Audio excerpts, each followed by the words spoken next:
भीमो विक्रो कर्मो धरा। महाराज भगवान श्री कृष्ण पहले पंचजन्य नाम का संग बजाया। पंचजन्य, ये पंचजन्य है क्या? हमारे और आपके शरीर पंचजन्य है। चित जल पावक गगन समीरा, पंच रचित यह अधम शरीरा। ये पांच तत्वों से हमारा और आपका शरीर बना है। इसलिए भगवान श्री कृष्ण हमारे और आपके शरीर रूपी पंचजन्य नाम का संग बजाए। देवदत्त अर्जुन जो है देवदत्त नाम के संग बजाए, अनंत विजय नाम के संग को धर्मराज बजाए, और सुघोष नाम के संग को नकुल बजाए, महाशंख नाम करके भीम को बताए, और मणि पुष्पक नामक संग को सहदेव बजाए। और बजा करके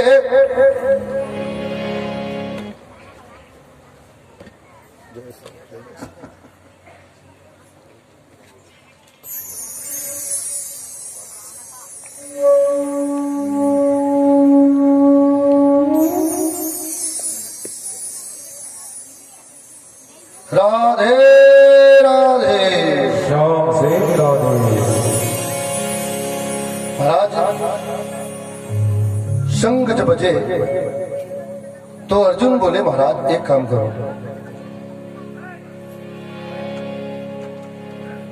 मेरे और मेरे बड़े पिताजी धृतराष्ट्र के पुत्र जो है मेरे सामने खड़े हैं, तो उनके पक्ष में कौन कौन है, कृपा करके आप रथ को ले चलिए महाराज।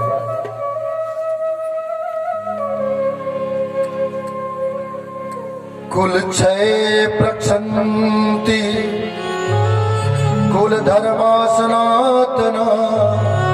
गीता में भगवान ने कहा, धर्मे नष्टे कुलम तत्वम धर्मस्य भी भवतयुतः।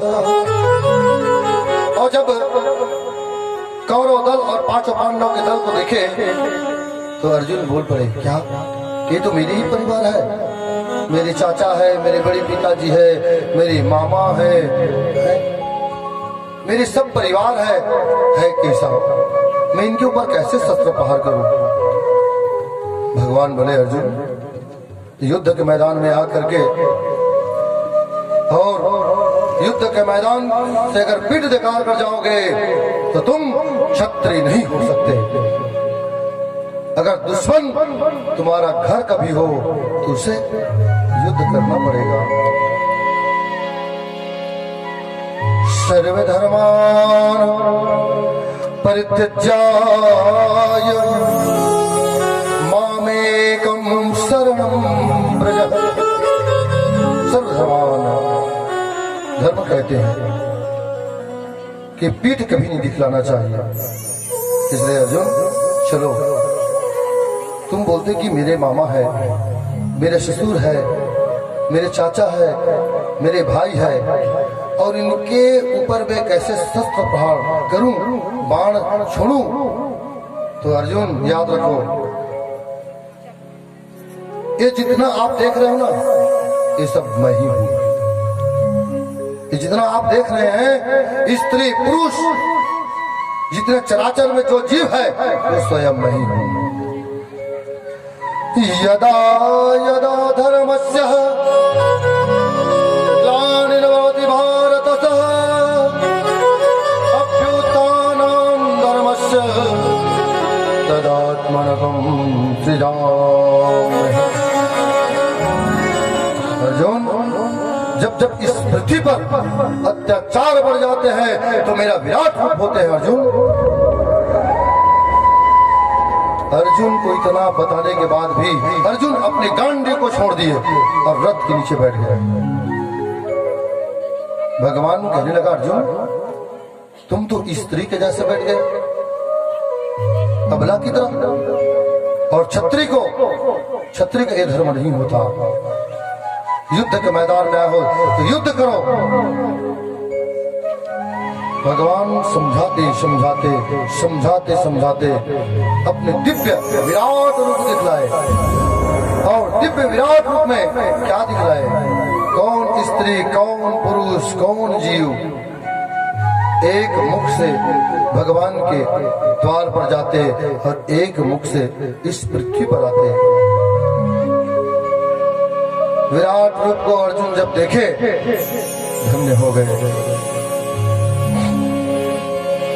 शशंक चक्रम शतरीट कुंडलम सपीत वस्त्रम सरईक्षणम सहार वक्षस्थल कौस्तुभम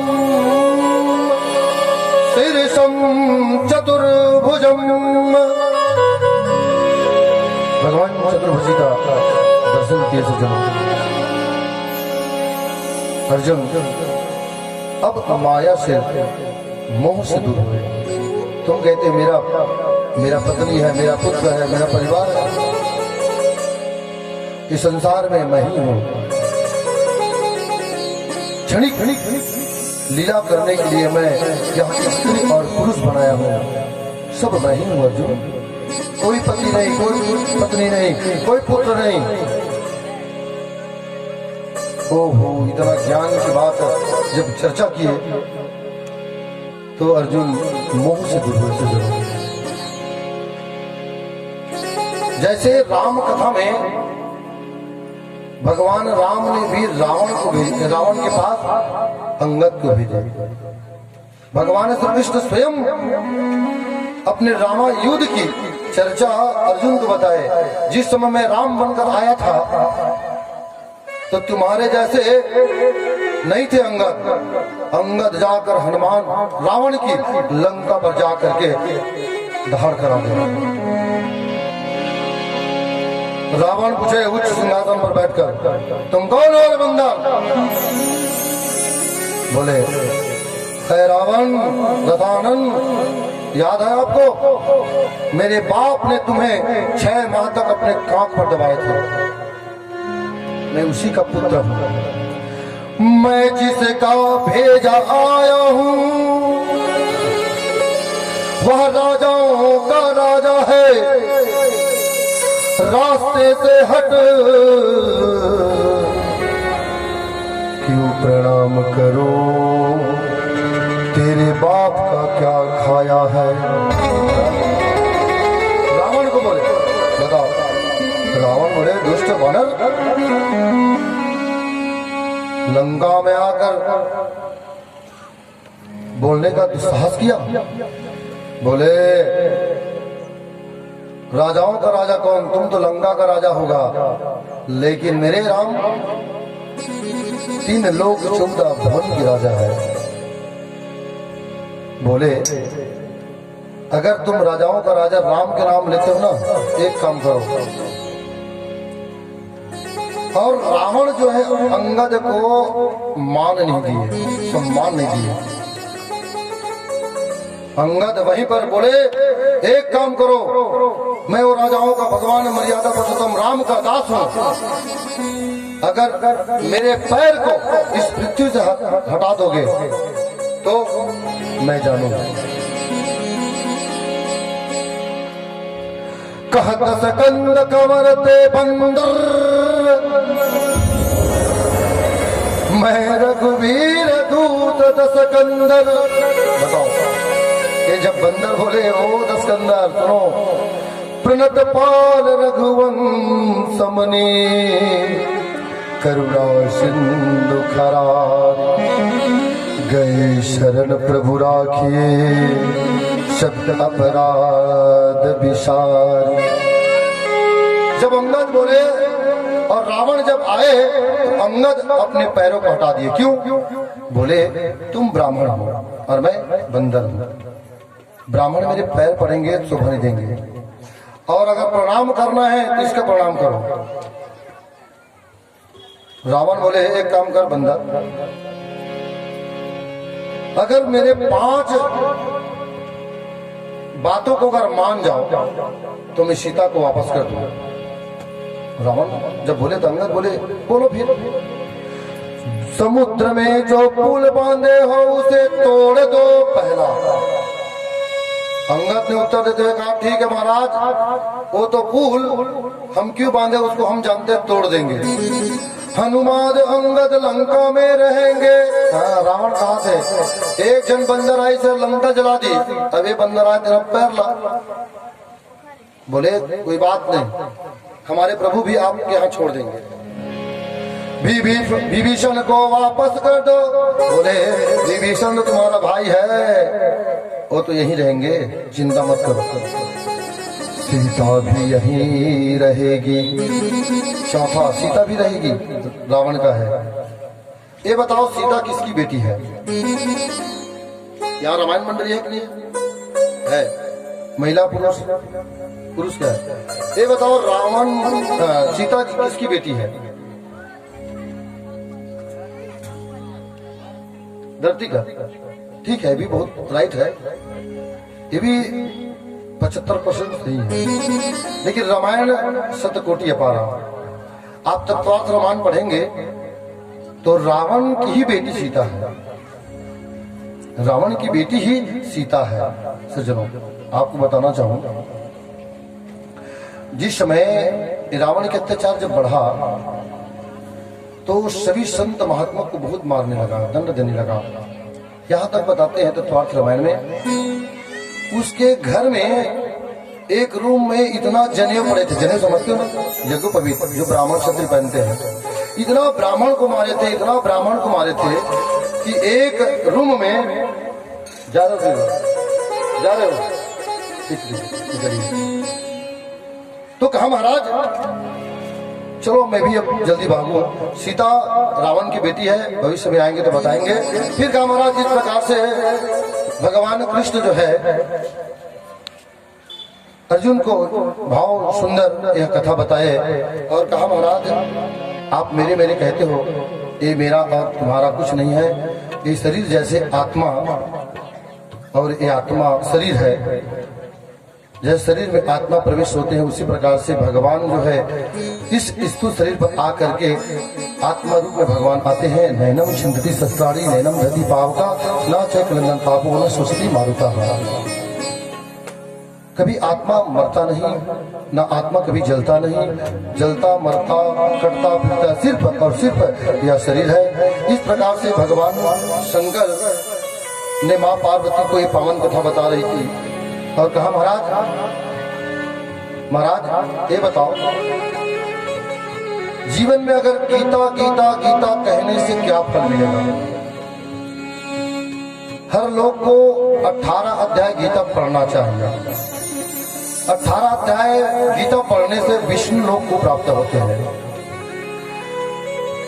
कहने लगा महाराज आज किसी के पास टाइम नहीं है। तो बोले अगर टाइम नहीं है तो 18 नहीं पढ़ोगे तो कम से कम 9 अध्याय पढ़िए। ठीक, मैं फोन करूं फिर 1 तारीख है नहीं, क्योंकि इसके लिए दूरी भी है। वहाँ अंगारमोती अपना गंगरेल बांध के पास से इस गाँव है, खंकेर बस्तर धमतरी से लगा हुआ। इसको भी बस बैठकर जाना पड़ेगा। मिल गई कौन जाती है? ठीक। कहा महाराज आज किसी के पास टाइम नहीं है तो एक काम करो महाराज 9 अध्याय पढ़ लो। और जो 9 अध्याय पढ़ते हैं उसने विष्णु लोक को प्राप्त होते हैं। कौन सा लोक? विष्णु लोक। तो अच्छा बात है, आप बनना रोज गीता पढ़ो, 9 अध्याय गीता पढ़ो। आप न कुछ करे जरूरत नहीं, ना दान करो मत, न पुण्य मत करो। रोज 18 अध्याय गीता नहीं पढ़ सको तो 9 अध्याय गीता पढ़ो। कहते समय लगी महाराज 18 अध्याय गीता पढ़ोगे आप तो आपको 2 घंटा लगेंगे और 9 अध्याय पढ़ोगे तो उससे आधा 1 घंटा। बोले महाराज काला बतावे आदमी के पास टाइम ही नहीं है। तो सही बात है, शहरों में जाओगे ना पूरा टाइम मीनू है। सुबह उठेंगे, ब्रश मंजन आदि आदि करेंगे जल्दी जल्दी। कई लोग तो ऐसे गाड़ी में टिफिन लेकर जाते वहीं खाते खाते जाते हैं। बोले महाराज एक काम करो। भगवान शंकर जब बोले तो माँ पार्वती बोली महाराज इससे और कुछ छूट है? और कुछ छूट है? तो बोले महाराज जो 9 के अध्याय अगर 5 अध्याय पढ़ते हैं तो उसे शिव लोक को प्राप्त होते हैं। शिव लोक अच्छा बात है। 5 अध्याय गीता पढ़ो, आपको कुछ करने की जरूरत नहीं है, आपको शिव लोक को प्राप्त होंगे। माँ पार्वती बोली महाराज ये बताओ, अगर हम 5 अध्याय गीता पढ़ते हैं तो कितना समय लगेगा? तो बोले भैया 1 घंटा का आधा घंटा। बोले महाराज आधा घंटा भी बहुत समय है, एक काम करो महाराज और कुछ हो सकता है? तब बोले महाराज एक काम करो, आप रोज 3 अध्याय गीता पढ़ो, इससे क्या होगा? आपको वरुण लोक की प्राप्ति होंगे। कितना समय लगेगा महाराज? आधा का, फिर आधा कर लीजिए, 30 मिनट का, 15 मिनट। फिर बोले महाराज और कुछ छूट हो सकता है? तो बोले एक काम करो, आप गीता का एक श्लोक पढ़ लीजिए, किसी भी श्लोक। यहाँ लिखा है किसी भी श्लोक लीजिए, धर्म क्षेत्र कुरुक्षेत्र समवेता उसका मामका पांडवा चेव किम संजय यदा यदा ही धर्मस्य परित्राणाय साधुनाय। आप किसी भी श्लोक को पढ़िए। बोले महाराज एक श्लोक पढ़ने से क्या फल मिलेगा? तो बोले महाराज एकम श्लोकम पाद सेवनम स्वर्गस्य, आपको स्वर्ग लोक को प्राप्त होंगे। स्वर्ग लोक, आदमी स्वर्ग देखते हैं तो बस एक श्लोक गीता रोज पढ़िए, स्वर्ग जाएंगे आप। महाराज ये तो हो गए पढ़िया मन के, और जे न महाराज ऐसे न तेरे मन का कही। सही बात है, माँ पार्वती है ना, पूरा सबकी व्यवस्था बनी, सबका व्यवस्था